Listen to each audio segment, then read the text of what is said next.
Hello guys, welcome to our study point channel. कैसे हैं आप सभी? आई होप आप सभी ठीक होंगे। दोस्तों, आज की इस वीडियो में हम मोदी जी के चाय बेचने से लेकर प्रधानमंत्री बनने तक की सफर को पूरी विस्तार से आपको बताएंगे और वीडियो के लास्ट में हम आपको बताएंगे कि आखिर हमें नरेंद्र मोदी जी की कहानी से क्या सीख मिलती है। दोस्तों, आप सभी जानते हैं कि हमारे देश के प्रधानमंत्री श्री नरेंद्र मोदी जी का नाम हमारे देश के बच्चे बच्चे से लेकर बूढ़े व्यक्ति के दिलो दिमाग पर छाया हुआ है।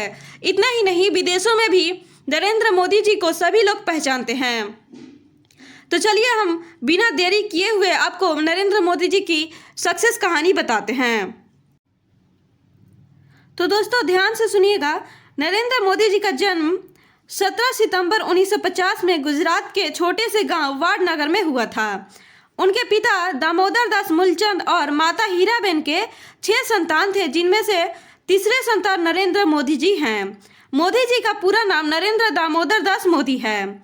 उनका परिवार बहुत ही गरीब था। उनके पिता सड़क पर व्यापार किया करते थे और उनके पिता की एक छोटी सी चाय की दुकान था और अपने पिता की सहायता करने के लिए नरेंद्र जी छोटी सी उम्र में ही उनका हाथ बटाया करते थे और उनकी माँ भी परिवार की आर्थिक स्थिति में मदद करने के लिए दूसरों के घरों में जाकर काम किया करती थी। छोटी सी उम्र में ही उनकी संघर्ष भरी जिंदगी शुरू हो चुकी थी। अपने पिता के साथ चाय के स्टॉल में काम करने के साथ साथ नरेंद्र मोदी जी अपनी पढ़ाई पर भी पूरा ध्यान देते थे। अपने स्कूल के दिनों में ही नरेंद्र जी मेहसाना रेलवे स्टेशन पर भारत और पाकिस्तान के युद्ध के दौरान जवानों से भरी ट्रेन में जाकर उनको चाय और खाना दिया करते थे। और 1967 में जब गुजरात में भयंकर बाढ़ के प्रकोप से लोग जूझ रहे थे, तब भी नरेंद्र मोदी जी ने वहां के लोगों की काफ़ी सहायता की थी और 1967 में ही उन्होंने अपनी उच्च माध्यमिक शिक्षा वाडनगर से ही प्राप्त की और 13 साल की उम्र में मोदी जी का विवाह उन्हीं के गांव में रहने वाली जसोदाबेन नाम की लड़की से करा दिया गया। और फिर कुछ साल बाद घरेलू समस्या की वजह से मोदी जी ने घर ही छोड़ दिया और सन 1971 में मोदी जी ने अहमदाबाद जाकर वहां प्रचारक के रूप में आरएसएस अर्थात राष्ट्रीय स्वयंसेवक संघ के साथ जुड़कर उनके सदस्य बन गए। उसके बाद से मोदी जी ने अपना पूरा जीवन राजनीति को समर्पित कर दिया। आरएसएस के साथ मिलकर काम करते थे और जरूरतमंद लोगों की तकलीफों को समझकर उनकी सहायता किया करते थे। काम करने के साथ साथ मोदी जी ने अपनी शिक्षा के ऊपर भी पूरी ध्यान दी और उन्होंने अपनी शिक्षा पूरी की और दिल्ली यूनिवर्सिटी से पॉलिटिकल साइंस से डिग्री हासिल किया।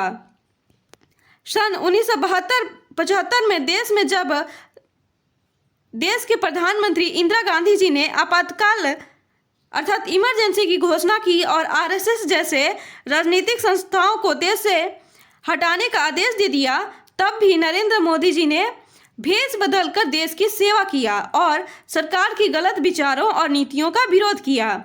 उसी दौरान उन्होंने एक किताब भी लिखी जिसका नाम था संघर्ष मार्ग गुजरात अर्थात गुजरात इन इमरजेंसी, जिसमें उन्होंने गुजरात की राजनीति का वर्णन किया था। राष्ट्रीय स्वयंसेवक संघ के सदस्य बनकर मोदी जी ने ईमानदारी से अपना काम किया और देश की सेवा की।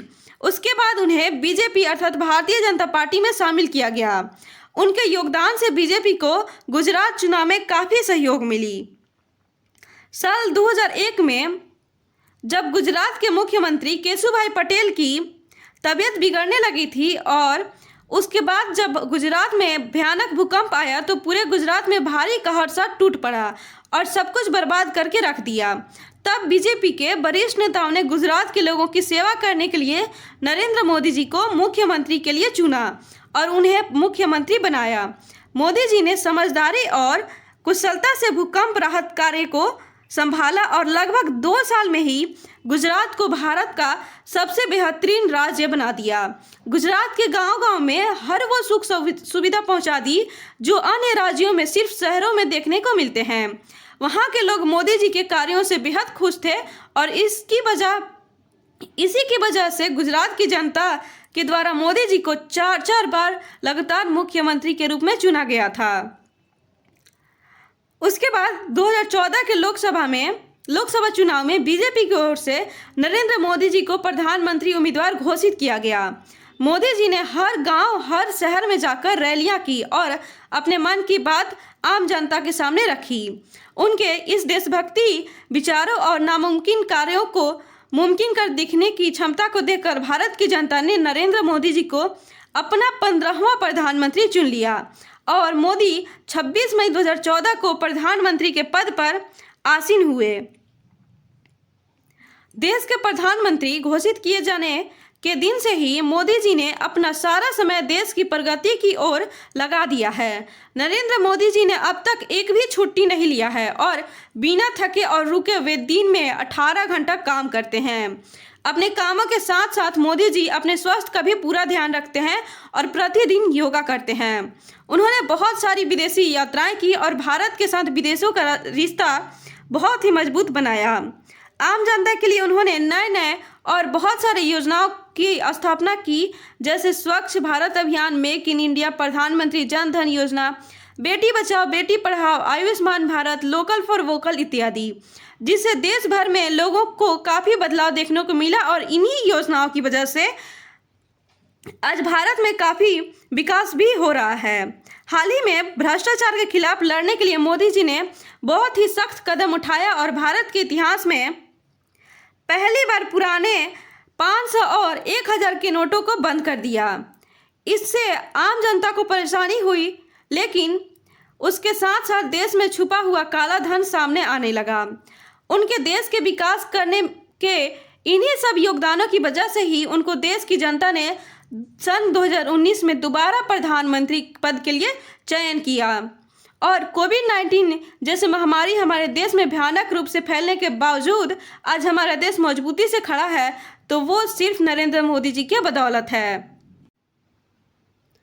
तो दोस्तों, इस तरह से प्रधानमंत्री नरेंद्र मोदी जी ने एक एग्जाम्पल सेट किया है कि एक साधारण इंसान से प्रसिद्ध इंसान बनना आसान नहीं है। इसके लिए न जाने कितनी कुर्बानियाँ देनी पड़ती है, और जो अपने देश के लिए अपने सपनों को भी भूल जाता है वही पूरी दुनिया में रोशन हो जाता है। कुछ ऐसा ही कर नरेंद्र मोदी जी ने आज अपना नाम पूरी विश्व में रोशन किया है। ये थी नरेंद्र मोदी जी की बायोग्राफी और स्टोरी, अर्थात चाय बेचने से भारत के प्रधानमंत्री बनने तक का सफ़र। इससे हम सबको प्रेरणा मिलती है कि हमें हमेशा मेहनत और ईमानदारी से अपना काम पूरा करना चाहिए और स्वार्थहीन होकर ज़रूरतमंद लोगों की मदद करनी चाहिए। आशा करती हूँ कि आपको इस वीडियो से सीख जरूर मिली होगी। आप कमेंट सेक्शन में कमेंट करके जरूर बताएं कि ये वीडियो आपको कैसी लगी। जाते जाते आप सभी के लिए एक लाइन बोलना चाहूँगी कि असफलता आपको तब तक नहीं मिल सकती जब तक आपकी सफलता पाने की इच्छा मजबूत है। दोस्तों, अगर आपको ये वीडियो अच्छी और हेल्पफुल लगी हो तो लाइक कर दीजिए, अपने दोस्तों के साथ शेयर कर दीजिए, और अभी तक इस चैनल को सब्सक्राइब नहीं किए हैं तो ऐसे ही हेल्पफुल वीडियो देखते रहने के लिए हमारे चैनल को सब्सक्राइब कर दीजिए और बेल आइकन को प्रेस करना ना भूलें, जिससे आपको लेटेस्ट अपडेट का नोटिफिकेशन मिलती रहेगी। तो चलिए अब मिलते हैं नेक्स्ट वीडियो में। जय हिंद, जय भारत।